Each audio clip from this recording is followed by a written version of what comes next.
সরস্বতীবাবু স্মরণসভার এই অনুষ্ঠান থেকে আমাদের ঘরে ফেরার তাগিদ অনুভব করতে হবে, নিজ ঘরে ফেরার। গুটি কয়েক মানুষ করে কমে খাচ্ছে, আমরা এই স্পর্ধা সাহসটা দিচ্ছি বলে তারা এটা পারছে। ওই যে ওখানে দেখুন পেরিয়ার রামসানি কবে লাথি মেরে দিয়েছে ব্রাহ্মণদের, ওই সমস্ত ফাজলামি আর কি বিরুদ্ধে দেখেন সপাটে ওখানে লাথি মেরেছে লেখাটা। মারুন ধাক্কা, মারুন লাথি ওদের। আমরা ভয়ে ভয়ে থাকি, ভয়ে থাকার কোনো দরকার নেই। তাপসবালা এখানে বুক ফুলিয়ে ঘুরে বেড়ায়। একদিন আমার বারান্দার মধ্যে সীমাবদ্ধ ছিল, আজ আর তা আমার বারান্দার মধ্যে সীমাবদ্ধ নাই।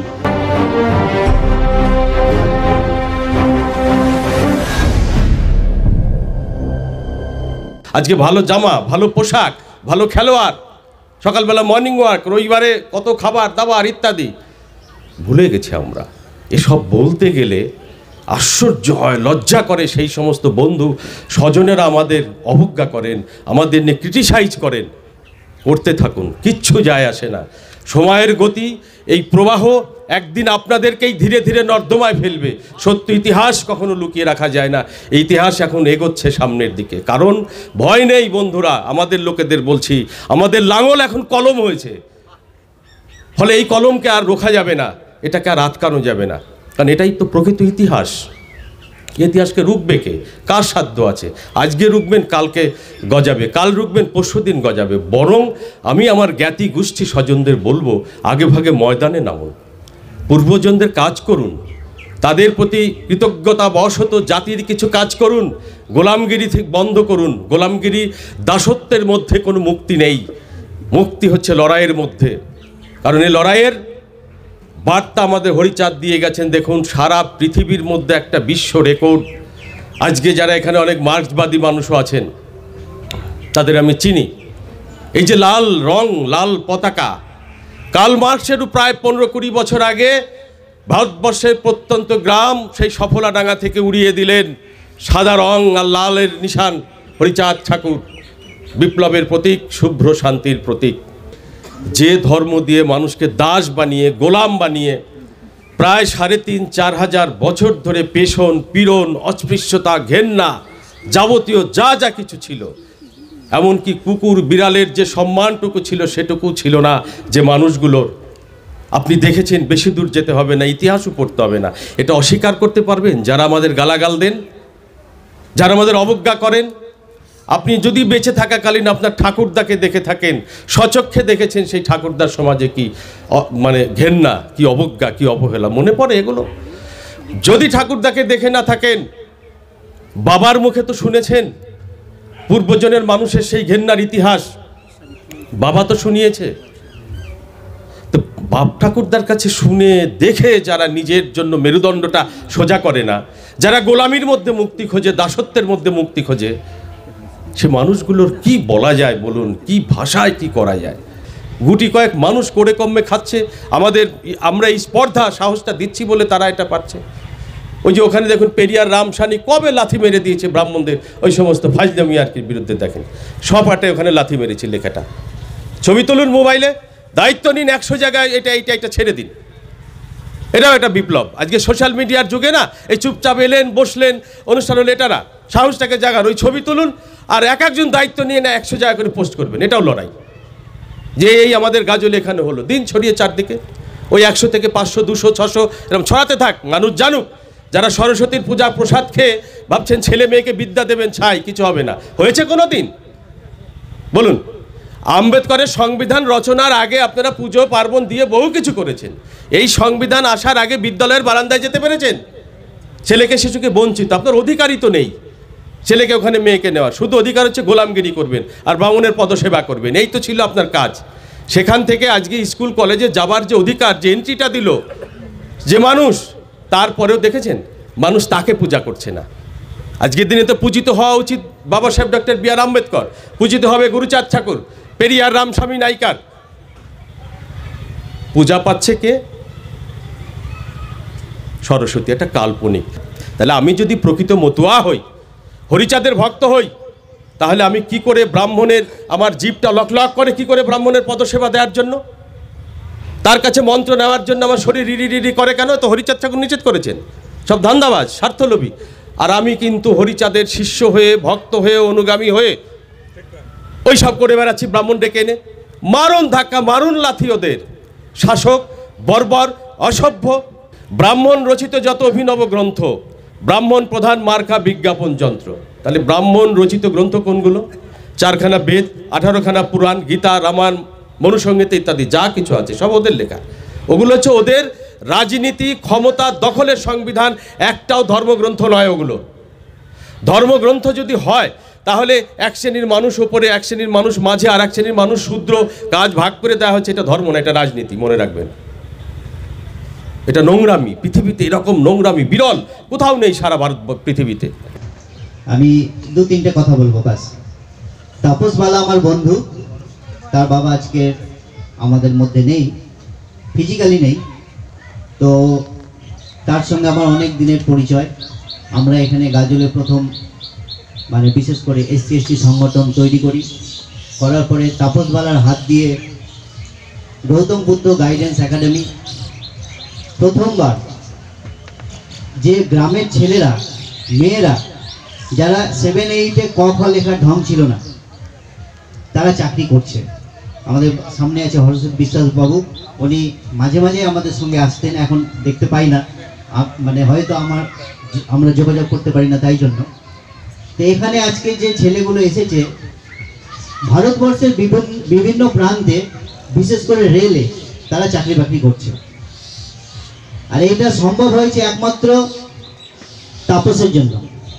যুগল তার বন্ধু, ভাইয়ের মতন, আমরা 3জন এবং বিদুরও আছে, তাদেরকে নিয়ে এই গ্রামে, এই 4-5টা গ্রামে ছেলেমেয়েরা অনেক ছেলেমেয়েরা চাকরি বাকরি পেয়েছে। আজকে একটু শুনছিলাম যে তাপস বালা আরেকজন তাপস আছে, ওখানে থাকে, বিদুরের ওখানেই থাকে। সে বলছিল যে তার কাছে চাঁদা চাইতে এসেছে। সে বলল 2-3 বছর আগে বলেছে যে আমি চাঁদা দিতে পারবো না। কেন পারবো না? তোমরা যদি মূর্তি পূজা করার জন্য চাঁদা আমার কাছে চাও, আমি কিন্তু তোমাকে চাঁদা দিতে পারবো না। কিন্তু যদি কোনো সাংস্কৃতিক অনুষ্ঠান হয়, শিক্ষার জন্য যদি তোমরা চাঁদা যদি নাও, 1000 টাকা যদি চাও, আমি খুশি হয়ে 2000 টাকা দেব।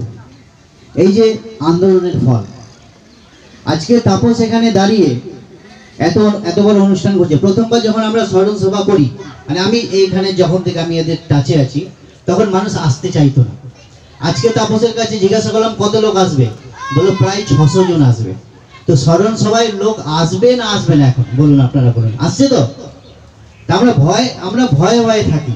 ভয়ে থাকার কোনো দরকার নেই। তাপসবালা এখানে বুক ফুলিয়ে ঘুরে বেড়ায়। আমি তখন একা 2 কেজি বাতাসা দিয়ে আমাদের জনগণ পালন করতাম, তাদের আহ্বান করতাম, তাদের ডেকে নিয়েছিলাম। তারা এখন সেই শতমুখে এত বড় আলোচনা সভায় একদিন আমার বারান্দার মধ্যে সীমাবদ্ধ ছিল, আজ আর তা আমার বারান্দার মধ্যে সীমাবদ্ধ নাই। এতে আমি গর্বিত, আনন্দিত। হরসিদবাবুর স্মরণ সভার এই অনুষ্ঠান থেকে আমাদের ঘরে ফেরার তাগিদ অনুভব করতে হবে, নিজ ঘরে ফেরার। প্রথমেই বলবো যে শ্রাদ্ধ শব্দের আবিধানিক অর্থ কী। এই যে শ্রাদ্ধ করছি আমরা, বাবা মা মারা গেলে আমরা শ্রাদ্ধ করি, তো শ্রাদ্ধের আবিধানিক অর্থ কী? যারা লেখাপড়ায় জানা মানুষ এখানে আছেন তারা নিশ্চয়ই অভিধানে দেখেছেন। শ্রাদ্ধ শব্দের বাংলা অর্থ হচ্ছে নষ্টপণ্ড, অপচয়। তো যে বাবা মা সারা জীবন নিজে না খেয়ে তিল তিল করে উত্তরসূরিদের ভালো রাখার জন্যে যে সম্পদ তারা রেখে গেলেন, তারা মারা যাওয়ার পরে সেই সম্পদ নষ্টপণ্ড করতে হবে কেন, অপচয় করতে হবে কেন? এই প্রশ্নগুলো প্রতিটি শিক্ষিত মানুষের মনে জাগরিত হওয়া দরকার। কী কারণে নষ্টপণ্ড হবে? বাবা মা একটি সংসারের সন্তান যদি একটু বেশি বাজার করে ফেলে, বাবা মা চিৎকার করে বলে, হ্যাঁ রে, তোর বাজার করার জ্ঞানকাণ্ড হলো না এখনো, তুই এত টাকার বাজার করে এনেছিস। এটা তো বাবা মায়ের বলার কথা ছিল না, কিন্তু কেন বলেন যে অপচয় বন্ধ করো, তোমার যেটা দরকার তুমি সেটুকু করো বাছা, তুমি অপচয় বন্ধ করো। সেই বাবা মা প্রাণবায়ু বেরিয়ে যাওয়ার পরে নষ্টপণ্ড করতে হবে, অপচয় করতে হবে? অদ্ভুত একটি বিষয়, এটা আমাদের ভাবতে হবে। ঋক, সাম, যদু, অথর্ব, এই 4টি বেদ। 4টি বেদ যারা একটু চোখ খুলে দেখেছেন, বেদের কোথাও কিন্তু শ্রাদ্ধের উল্লেখ নাই, উপনিষদেও নাই। তাহলে কোথা থেকে এলো এই শ্রাদ্ধ ব্যবস্থা? এই শ্রাদ্ধ ব্যবস্থা লাগু হলো একেবারে অর্বাচীন কিছু পুরাণের মধ্য দিয়ে। কারা করলো? চতুর ব্রাহ্মণরা। তারা দেখলো ভারতবর্ষের নির্বিবাদী মানুষেরা খুব সহজ সরল নির্বিবাদী, তাদের ঘাড়মোটকে আয়াসলব্ধ জীবনযাপন করার জন্যে তারা অন্ধকারকে বেছে নিল। কারণ জন্ম বাস্তব সত্য। একটা বাচ্চা যখন জন্মালো, সে ছেলে না মেয়ে আপনি দেখতে পাবেন, সে কাঁদলো না দেখতে পাবেন। কিন্তু মৃত্যুর পরের ওপারে কি আছে আমরা কি কেউ দেখতে পাই না। এটা একটা অন্ধকার বৃত্ত। সেই অন্ধকারকে ওরা ব্রহ্ম শক্তির তকমা দিয়ে আমাদেরকে বিপথে পরিচালিত করে দিল। গরুর পুরাণে সর্বপ্রথম শ্রাদ্ধের উল্লেখ পাওয়া যাচ্ছে, এবং তারপরে বায়ু পুরাণ এবং বিষ্ণু পুরাণে এই শ্রাদ্ধের উল্লেখ পাওয়া যাচ্ছে। এটা অতি অর্বাচীন। ব্রাহ্মণ বলবে, তোর বাবা 84,000 যোজন পথ অতিক্রম করে যাচ্ছে, যমরাজের কাছে যাচ্ছে বিচার প্রার্থনা করতে, যে আমার কি গতি হবে, আমি কোন লোকে থাকবো, প্রেত লোকে, বিষ্ণু লোকে, ব্রহ্মলোকে, শৈবলোকে, আমি কোথায় থাকবো, আমার অবস্থান কোথায়? ছুটছে সেখানে পাহাড় পর্বত, খানা খন্দ, কাঁটা খোঁচা, তোর বাবার পায়ে একেবারে রক্ত ঝরছে রে। কি করতে হবে ঠাকুর? তোর বাবার জন্য খড়ম দান কর, পাদুকা দান কর, করলে তোর বাবা ওই খড়ম পরে ছুটবে। সেখানে 12টা সূর্য উঠেছে, 12টা সূর্য, এখানে একটা সূর্যের তেজ আমরা নিতে পারছি না, সেখানে 12টা সূর্য উঠেছে, তোর বাবার ছাতি ফেটে যাচ্ছে। কি করতে হবে ঠাকুর? ছাতা দান কর। করলাম। তোর বাবা সেখানে গাছতলায় শুয়ে আছে, এখানে এত খাট পালঙ্কে ভালো বিছানায় থাকতো, তোর বাবা সেখানে এরকম পাথরে পাহাড়ে মাটিতে শুয়ে আছে। কি করতে হবে ঠাকুর? খাট পালঙ্ক, বিছানা মাদুর, মশারি, ভালো বেড কভার, এইগুলো দান কর। করলাম। তোর বাবার এখানে এত সম্পত্তি ছিল, সেখানে নিরাশ্রয় হয়ে এরকম ঘুরবে কাঙালের মতো। কি করতে হবে ঠাকুর? জায়গা দান কর ব্রাহ্মণকে, তোর বাবা সেখানে জায়গা পেয়ে যাবে। জায়গা দান করলাম। সোনা রূপা গয়না গাঁটি, এখন তো আবার মোবাইল ফোন চাইছে যোগাযোগ করার জন্য, বলছে মোবাইল ফোন একটা লাগবে, অ্যান্ড্রয়েড মোবাইল ফোন লাগবে। তো এইগুলো দান করতে হবে ব্রাহ্মণকে। করলে কি হবে? ওখান থেকে আমার বাবা সুস্থভাবে যাবে। লাস্টে যেটা বলে সেটা হচ্ছে বৈতরণী একটি নদী আছে, সে এক ভয়ঙ্কর নদী। সেই নদীতে কীট, কামড়, হাঙর, কুমির আর পচা রক্ত আর পুঁজের নদী, সে ভয়ঙ্কর নদী। সেই নদীতে যেই তোর বাবা নেমে ওপারে না গেলে তো আর জমের কাছে যেতে পারবে না। তো জমদুয়ারে যেতে হলে ওই বৈতরণী নদী পার হয়ে যেতে হবে।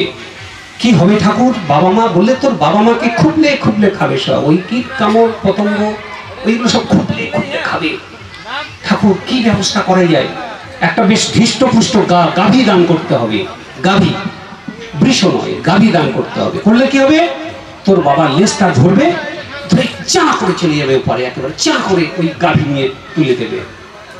কি কৌশলে আমাদের কাছ থেকে আমাদের মাথা নেড়া করে এই সম্প্রদায়ের মানুষেরা লুটে পুটে খাচ্ছে আর বিপথে পরিচালিত করছে, আপনাদের আজকের বোধহয় চিন্তা করার সময় হয়েছে।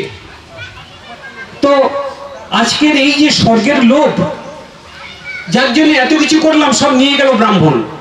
বাবার জন্য দিলাম, বাবা কোথায় কি পেল জানি না, নিয়ে গেল ব্রাহ্মণ। আমি কিছুদিন আগে নদিয়াতে একটা সভা করতে গিয়েছিলাম।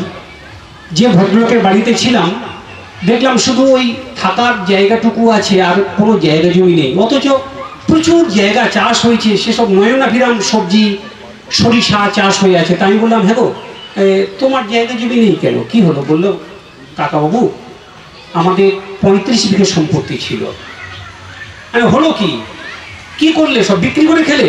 বলছে, না কাকাবাবু, আসলে আমার ঠাকুরদা 3 পুরুষ আগে আর কি, আমার ঠাকুরদা একজন পুরোহিতকে আমাদের বাড়িতে পূজা করার জন্য আশ্রয় দিয়েছিলেন। তার ওই 2 বিঘে ধানি জমি আর একটা পুকুর দিয়ে আশ্রয় দিয়েছিলেন। এখন আমাদের বাড়িতে একজন করে লোক মরে আর 2 বিঘে করে সম্পত্তি দান করতে হয়।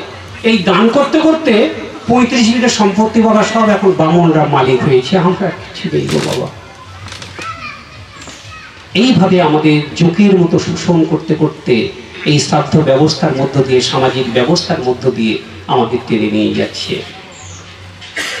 শ্রাদ্ধের যে মন্ত্রগুলো পাঠ করছি আমরা, যে ক্রিয়াগুলো করছি, তার মধ্যে একটি মন্ত্র, প্রতীকী মন্ত্র আপনাদের সামনে আমি তুলে ধরছি। সেখানে এক জায়গায় বলা হচ্ছে ওম পাপ হোম পাপ কর্মা হোম পাপ আত্মা পাপ সম্ভবা ত্রাহিমাং পুণ্ডরী কক্ষং সর্ববস্থায় গত পীপ হরহরি। এই যে মন্ত্রটি আমরা পাঠ করছি, এর বাংলা অর্থ আমরা কোনোদিন জানতে চাইনি যে আচ্ছা আপনি তো সংস্কৃতে মন্ত্রটি বললেন, এর বাংলা অর্থ কি আপনি জানতে চাননি, আর পুরোহিত কখনো আপনাকে বলবেও না। সে জানে, সে বলবে না।